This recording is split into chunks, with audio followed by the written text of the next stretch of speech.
Welcome to Fundraising Leaders with Drew, where we embark on a journey to discover the heart and soul of nonprofit fundraising and decode the strategies that lead to fundraising success. I'm your host, Drew Clancy, and I am delighted to be joined today by Bryon Grigsby, the 16th president of Moravian University, the nation's sixth oldest university and first to admit women. Bryon took office in 2013. His leadership of the university's Lighting the Way campaign has been instrumental in raising more than $78 million so far against an original campaign goal of $60 million. Let's jump right in with Bryon. Really looking forward to our discussion. Let's just jump in and talk a little bit about, as president of the university, you obviously have many things that you are responsible for. How do you see fundraising specifically as one of the key drivers of your success and that of the university? Oh, thanks, Drew. Thanks for having me here. It's a pleasure to be here. Fundraising provides all the resources. If you think about how tuition works, the undergraduate residential college is a lost business model. You lose 20% on every student you bring in, so it's not a great business model. Tuition only covers 20%.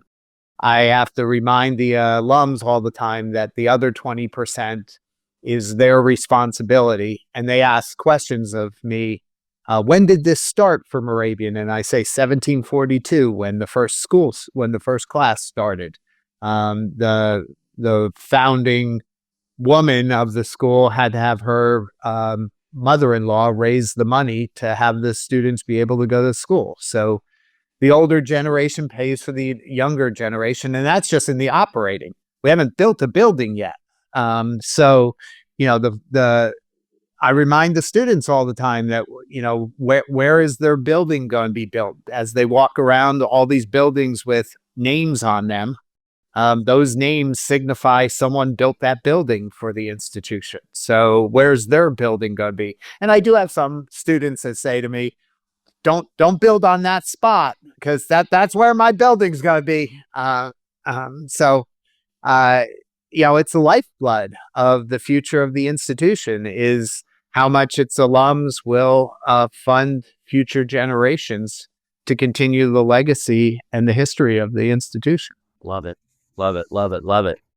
I know that the university has embarked on the Lighting the Way campaign, and you've achieved some significant success already. Talk a little bit about, campaigns obviously are critical drivers of fundraising success. Maybe we could, go back in time a little bit and talk about sort of the decision to launch the campaign. What was the process like? Sure. Just walk us through. So Moravian's had two capital campaigns in its 280-year history, which is obviously not a lot. I closed out the $45 million campaign when I came on. That was the last part of it, the last year of it. We had a change in leadership, but before we had the change in leadership, we did the feasibility study on what we should start the next capital campaign for. The best recommendations were, a stretch goal would be $65 million. So we had a new vice president of development come in, and we hit $65 million in the silent phase. Yeah. So you can't come out and say, hey, we're going to do this capital campaign, and we already hit the goal. So we just picked a number out of thin air, and we did $75 million. And we hit $75 million 2.5 years before the campaign is set to close.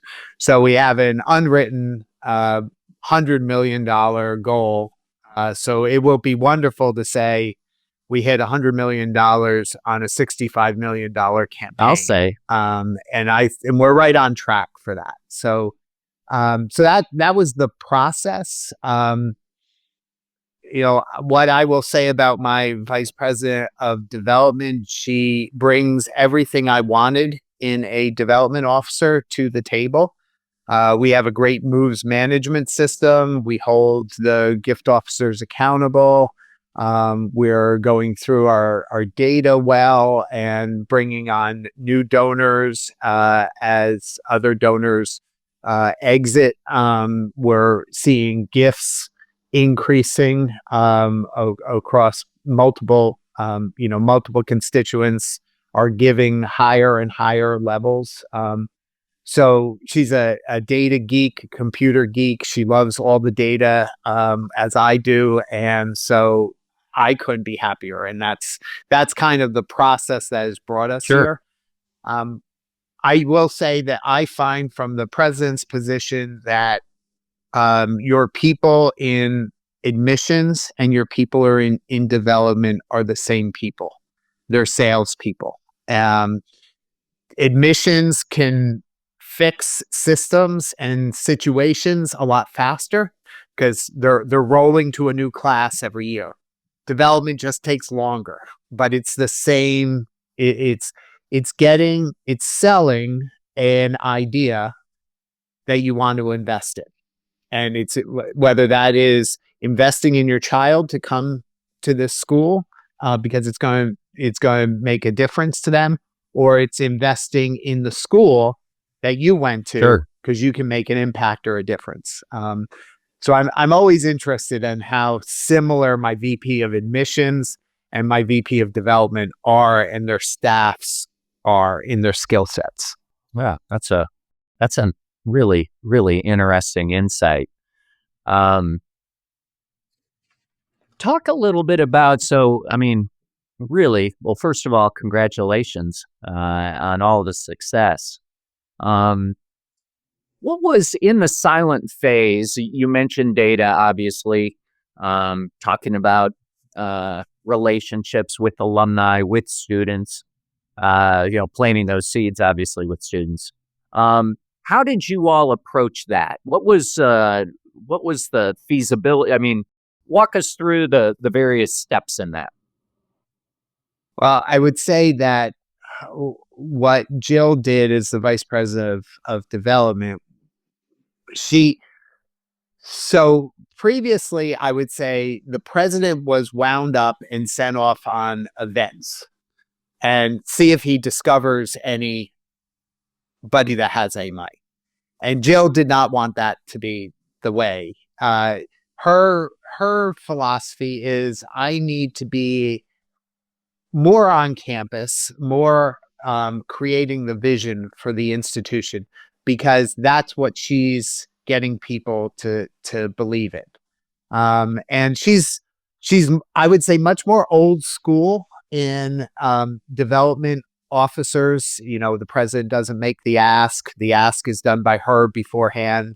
I'm coming in to just close the deal in the sense of thanking the donor and everything else like that. She's much more in that line of a development officer. She, her aspect was she hired some great people. She carved out the donor pools into major gifts officers. We sent the major gifts officers out. We had a new software system where we could keep the gift officers accountable and measurable. So they didn't need to be in the office to be accountable, because when they're in their office, they're not raising money. How many, I'm interested, how many major gift officers do you have, or, for the campaign? I think we're close to 8 now. Yeah. We had 4 when she started, but as we've gone through our data, I've asked her how many more gift officers. I don't want to be leaving money on the table. Sure. So if we have donors that we know would be giving money if they had a gift officer assigned to them. Let's keep rolling out the gift officers until we're at the point where you're using your annual fund to identify new donor possibilities. Sure. So we're right there right now. And she's done one more quick question about how many potential donors are typically in a portfolio, give or take. About 125 are in the managed portfolio of a gift officer. Just interesting data. Yes.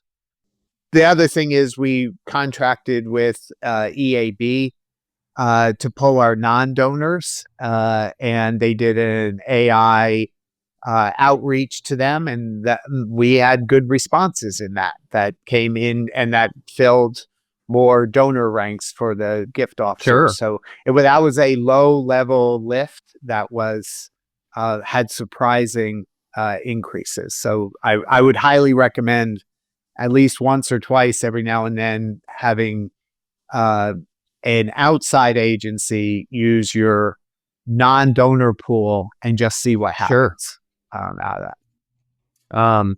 Once you find a donor through that process, it's just the gift officer basically engages and starts. It's usually the annual fund officer has responsibility for the high-level annual funds that we see, and they may they work them to a point that they are handed off to a major gift officer out of there, and then they're returning to their annual gift pool to see where it is. So all those that came out of EAB went into the annual gift and were worked by the annual gift officer to then move out of there. Sure. Another component oftentimes in a large campaign is planned giving. Is that part of your strategy?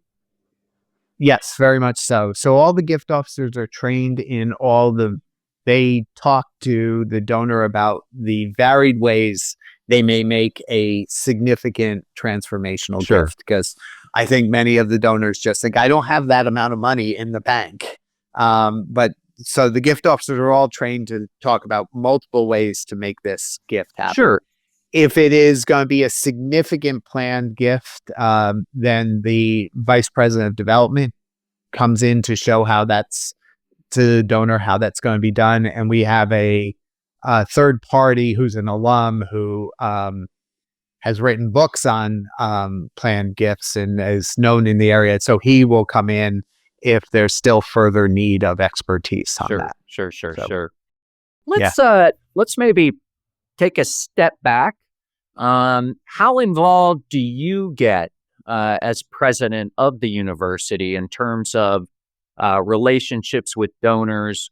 Maybe how do you approach that? Any thoughts or kind of philosophies or strategies perhaps around that? Well, total disclosure, I'm an alum. Yeah, right. So there's a lot of power in being an alum. You can call other alums out in ways that a general president cannot. And I did not realize the power of the alum card until my first meeting. I was doing a meet and greet with a bunch of local alums, and a friend of mine from my class came up to me and said, I'm never giving money because you kicked my fraternity off campus. And I said, Scott, we're friends. Let's not bullshit each other. You don't want to give money, period. Because if we didn't kick the fraternity off campus, we burned your toast, your eggs were runny, you didn't get the course you wanted, you're going to come up with another excuse. So let's just be honest with each other and say you don't want to give money to Moravian. That's fine. Now he's a constant giver. He said he was right. I was right. But I couldn't have pulled that off without being an alum. Sure. He would have been raised in holy hell if I wasn't an alum. So there is a great power in that. I'm highly engaged in, because, you know, part of my constituency are my best friends. I went to school with Sure. them. The godfather of my children is an alum. Half the board is now the class of 1990. And so, I would go play golf with them regardless of whether I had a job and not. So it makes great enjoyment in my life because not everything is work when I'm going out with my friends. Sure. But I do have my former roommate, who's one of our more transformational donors, keeps saying that I'm a very, very expensive friend. Uh, and I keep trying to explain to him that my job is to make him poorer, multiple times over. So,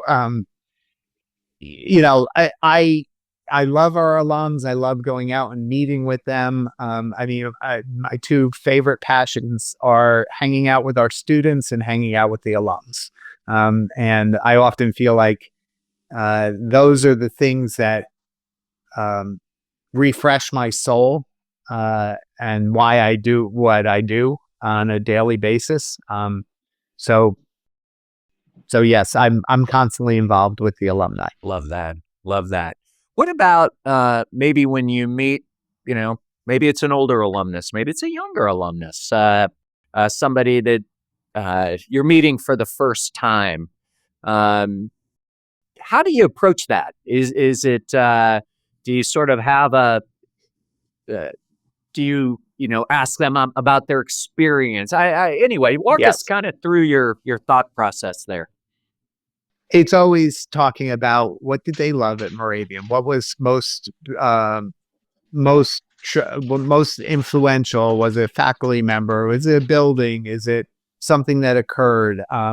The advantage of an alum, of course, is that those are all similar things to me. I know those buildings. I also had that experience. Or what I've noticed, and I've expressed this to alums because I get this unique vantage point, is that somehow Moravian attracts a certain kind of student. And the student is the same student across generations. So if I'm meeting with an 80-year-old, I can say, wow, if I was your age, we'd be, playing beer pong as a student, or we'd be hanging out in the student union together. That there's all this commonality. Sure. I want them to talk about what they value about their education at Moravian, and then don't we want to do more of that, and how they can contribute to investing in that. That there's kids just like them there today that need help to do what they did. And many times the alums will talk to me about how some donor came up and gave them money that made their education possible. And so that, that's the avenue to talk about. Now it's time to pay it forward. Sure. But I do think, one of the things we have to unfortunately remember, and I tell alums this, I tell current presidents this, not everybody has a transformational experience at your school. Yeah. It's just unfortunate. I had a transformational experience at Moravian.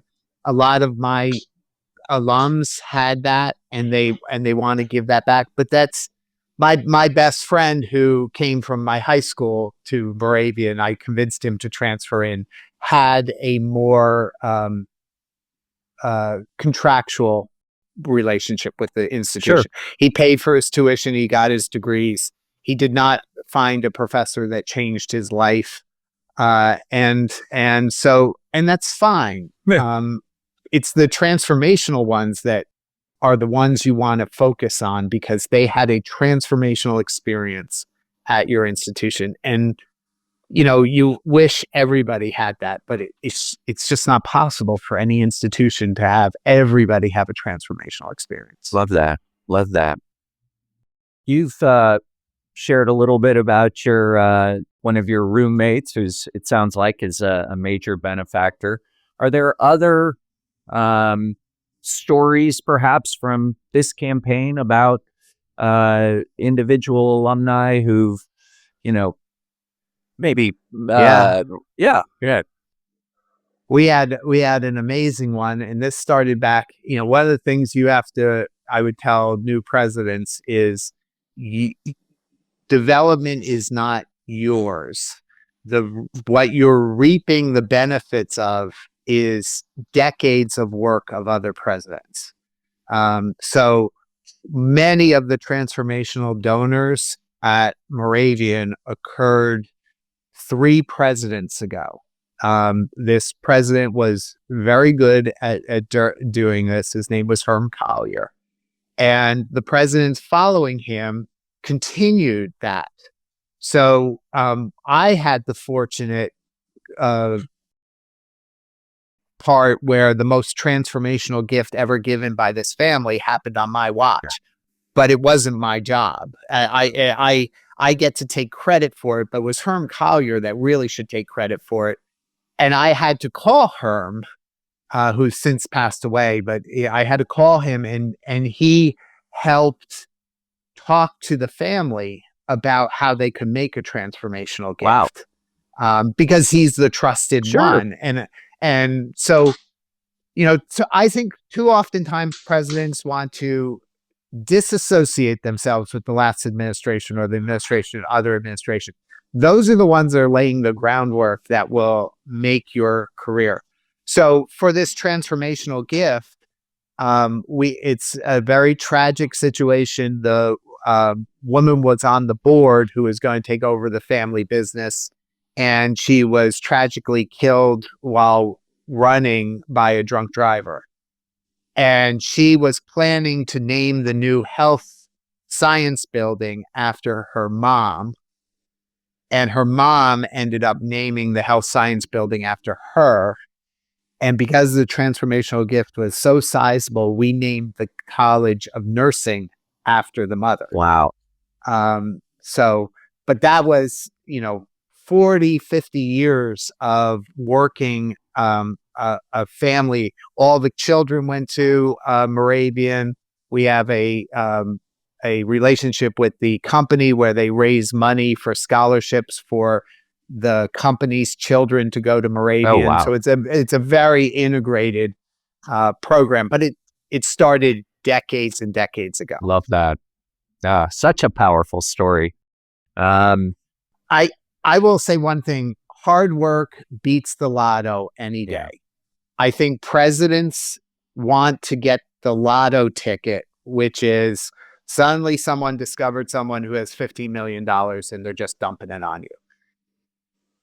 There are more $15 million gifts at institutions where they work hard at moves management than you're going to get in the magic ones that just appear. Yeah.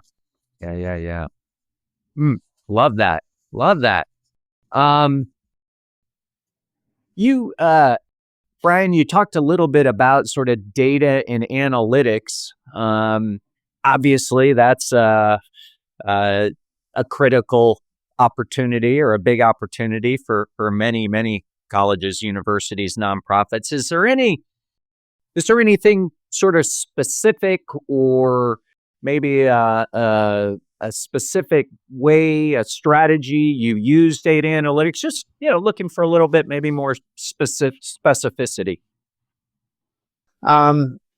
So for me, they've now put everything in. We have an app that I can track what the gift officers are doing, and any donor we have, and what the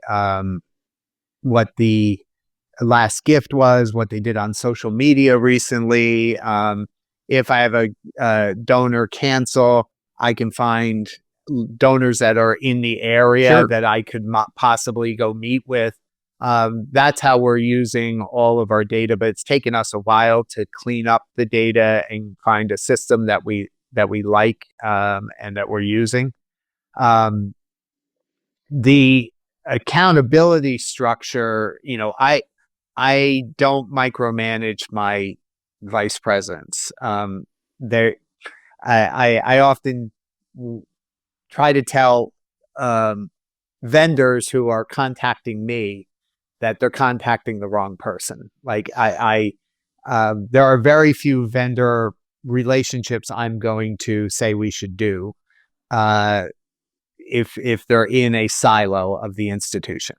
So all I do is hold the vice president of development accountable for KPIs, and she holds her team accountable. And if the situation comes that she's not meeting her KPIs, then we have to think about a new vice president.